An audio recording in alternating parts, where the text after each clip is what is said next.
ابو سعید خدری رضی اللہ تعالیٰ عنہ سے روایت ہے، رسول اللہ صلی اللہ علیہ وسلم نے فرمایا،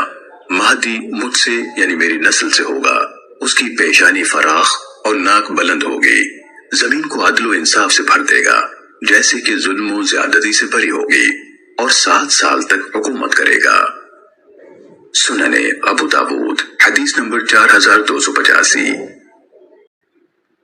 سیدہ ام سلمہ ام المؤمنین رضی اللہ تعالیٰ عنہ سے روایت ہے، نبی صلی اللہ علیہ وسلم نے فرمایا، ایک خلیفہ کی موت پر اختلاف ہوگا، پھر اہل مدینہ سے ایک آدمی بھاگتا ہوا مکے پہنچے گا، اہل مکہ اس کے پاس آئیں گے اور اسے امامت کے لیے کھڑا کریں گے، حالانکہ وہ اس عمل کو ناپسند کرتا ہوگا، اور وہ اس کے ساتھ حجر اسود اور مقام ابراہیم کے درمیان بیعت کریں گے۔ پھر شام والوں کی طرف سے اس کے خلاف ایک لشکر بھیجا جائے گا جو مکے اور مدینے کے درمیان بعیدہ مقام پر زمین میں دھسا دیا جائے گا۔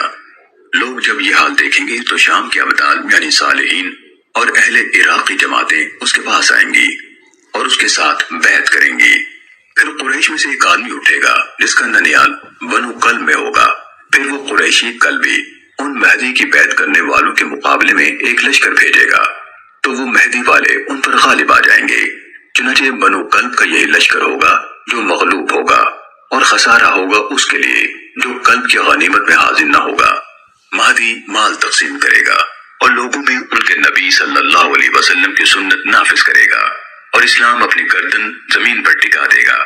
اور پھر وہ 7 سال تک رہے گا۔ اس کے بعد اس کی وفات ہو جائے گی اور مسلمان اس کا جنازہ پڑھیں گے۔ سنن ابو داود حدیث نمبر 4286۔